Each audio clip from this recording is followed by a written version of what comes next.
नमस्कार, आज का मुद्दा में आपका स्वागत है। आज सर्वोच्च अदालत में भारतीय किसान यूनियन लोक शक्ति के द्वारा सुप्रीम कोर्ट के प्रख्यात वकील डॉक्टर AP सिंह ने याचिका लगाई, जिसमें किसानों के अहितकारी तीनों कानूनों को वापस लेने की मांग सुप्रीम कोर्ट से की गई। और साथ में ही याचिका में लिखा है कि ये कानून बहुत जल्दबाजी में बने हैं, जबकि सितम्बर के महीने में कोरोना काल बहुत ही तेजी से चल रहा था, लोगों की मौतें हो रही थी और उस समय देश में कोरोना से बचने के लिए टीके की भी जरूरत थी। लेकिन इन कानूनों को जल्दबाजी में बिना विपक्ष को सुने लाया गया और इन कानूनों को पास करते समय किसी भी किसान संगठन, किसान नेता तथा विभिन्न प्रदेशों के कृषि मंत्रियों से भी खुलकर पूरी तरह से राय नहीं ली गई। न उनसे पूछा गया, न उनकी सहमति ली गई। किसान देश की रीढ़ की हड्डी है, किसान देश की आत्मा है। किसान का बेटा ही सीमा पर जवान बनकर शहीद होता है और उसकी शहीद होने के बाद समाधि और पूर्ति किसान के खेतों में लगती है। किसी मल्टीनेशनल कंपनी के मालिक का बेटा कभी किसी ने आज तक अगर शहीद होते देखा हो और किसी भी बहुराष्ट्रीय कंपनी का मालिक का भाई, चाचा, ताऊ, दादा, मौसा, नाना, फूफा, कोई भी रिश्तेदार अगर आज तक देश की आन बान और शान की रक्षा करने के लिए शहीद हुआ हो तो आप उनके महत्व दे सकते हैं। याचिका में कहा कि इस देश में किसान, मजदूर, गरीब और मध्यम वर्ग के लोग हैं। सबके लिए ये कानून पूरी तरह से नुकसान पहुंचाएगा। ये देश के लिए बहुत ही गलत साबित होगा और इससे देश के गरीब, मजदूर, किसान, दलित, मध्यम वर्ग के लोग 4 या 5 लोगों को छोड़कर ये कानून सबके लिए घातक है। इसलिए सरकार को बिना किसी कंट्रोवर्सी के कानूनों को पूरा करते समय या पूरी तरह से खत्म करके किसानों के साथ मिलकर, किसानों मजदूरों के साथ, प्रदेश के कृषि मंत्रियों के साथ बैठकर इन तीनों काले कृषि कानून को खत्म करने की दिशा में कदम बढ़ाना चाहिए। भारत देश में जवान और किसान को लड़ाया जा रहा है, जो कि देश के विकास के लिए अत्यंत ही घातक है। जैसा कि माननीय प्रधानमंत्री मोदी जी ने चाहते हैं और कहा है कि सबका साथ सबका विकास, उसी पर आधार बनकर इन कानूनों को बदलकर सबका साथ सबका विकास किया जा सकता है, क्योंकि इस देश के किसान भी विकास के साथी हैं। वह भी लोकतंत्र का हिस्सा है। दिल्ली देश की राजधानी उनकी भी है, उनका पूरा हक है। नया संसद भवन बन रहा है, बहुत खुशी की बात है। संसद भवन की नींव रखते समय किसान देश की राजधानी के बाहर सर्दियों में रातें काट रहे हैं, बारिश में भूखा प्यासा बैठा हुआ है और उसके परिवार के लोग खेतों में काम कर रहे हैं। वह भयभीत है कि मेरे परिवार के लोग सर्दी की रातों में भी बिछड़े हुए हैं। उन्हें चिंता है कि दिल्ली में क्या हो रहा होगा, बॉर्डर पे क्या हो रहा होगा। याचिका में आगे कहा गया कि इसी आधार पर सर्वोच्च न्यायालय किसानों की बात को, किसानों की आवाज को सरकार के मनवाने के लिए ठोस और कारगर कदम उठाएं। आपको बता दें कि विदित रहे डॉक्टर AP सिंह भारतीय किसान यूनियन की तरफ से भी सुप्रीम कोर्ट में अपना पक्ष पहले ही रख चुके हैं।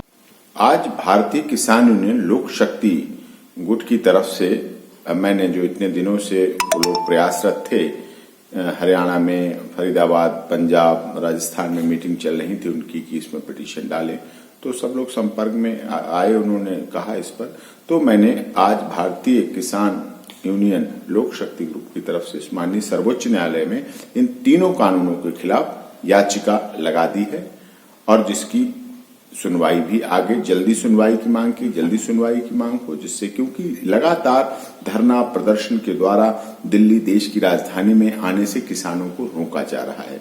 आंदोलन इतना चल रहा है कि प्रतिदिन एक किसान की किसी न किसी तरह से इन धरना स्थलों से मौत हो रही है। जब ऐसी घटनाएं हो रही हैं तो क्योंकि ये कानून पूरी तरह से मल्टीनेशनल कंपनियों और व्यापारिक प्रतिष्ठान और उनके फायदे के लिए है, किसानों के लिए फायदे के लिए नहीं है।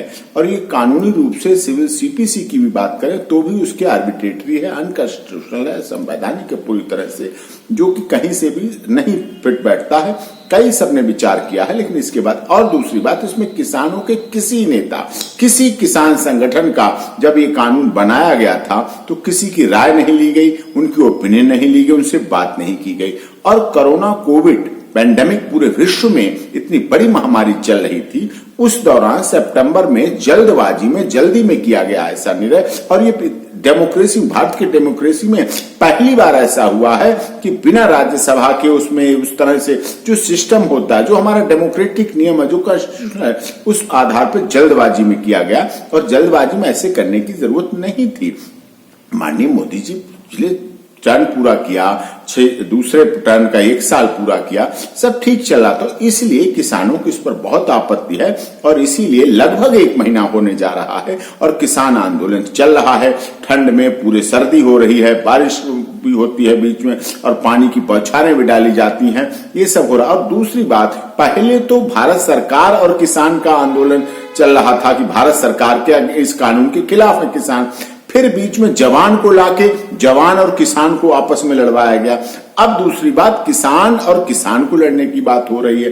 तो इस तरह से इस तरह के कानून जिसमें भारत का किसान सुखी नहीं है, अपने को सुरक्षित नहीं मान रहा है, कंपनियां, मल्टीनेशनल कंपनियों के भंडार गृह भरे जाएंगे, उसके आधार वो अपनी कीमत के अनुसार उनको देंगे और ये सब कुछ हो रहा है, गलत है, गैर कानूनी है। इन सब बातों को देखते हुए साफ तौर पर माननीय सर्वोच्च न्यायालय ने कहा था पिछली सुनवाई पर, जो वह भारतीय किसान भानु की तरफ से आर्गूमेंट कर रहा था, चीफ जस्टिस ऑफ इंडिया ने कहा कि ये हम धरना प्रदर्शन आंदोलन नहीं रोक सकते, ये डेमोक्रेसी की चीज है, डेमोक्रेसी इसके आधार पर चलती है, हम जो शांतिपूर्वक धरना प्रदर्शन हो रहा है हम उसको नहीं रोकेंगे।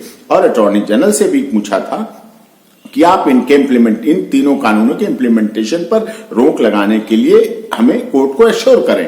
तो ये सब चीजें हैं और मैं किसानों से भी इस बात को कहना चाहता हूं कि किसान भी अपने honourable supreme court of India, जो देश की सर्वोच्च अदालत है, जिस पर सभी को विश्वास है और माननीय न्यायाधीश भी किसानों से जुड़े हुए हैं, ऐसा नहीं वो उनसे दूर हैं या उनसे उनका बैर है, बैमनस्ता, ऐसा बिल्कुल नहीं। तो जो उसकी प्रोसीडिंग में आए और जब बुलाया जाए कोर्ट में सुनवाई के दौरान उपस्थित हों और आए, जिससे कि पता चले, बात डायलॉग से बनेगी, आपस में बात करनी पड़ेगी, कानून वापस कराने के लिए बात करनी पड़ेगी, कोई सुधार कराने के लिए बात करनी पड़ेगी, आपको बैठना पड़ेगा। जब बात हो तो उसमें शामिल हो और अपनी बात को रखे, जिससे माननीय सर्वोच्च अदालत भी आगे अपने निर्णय पर पहुंच सके।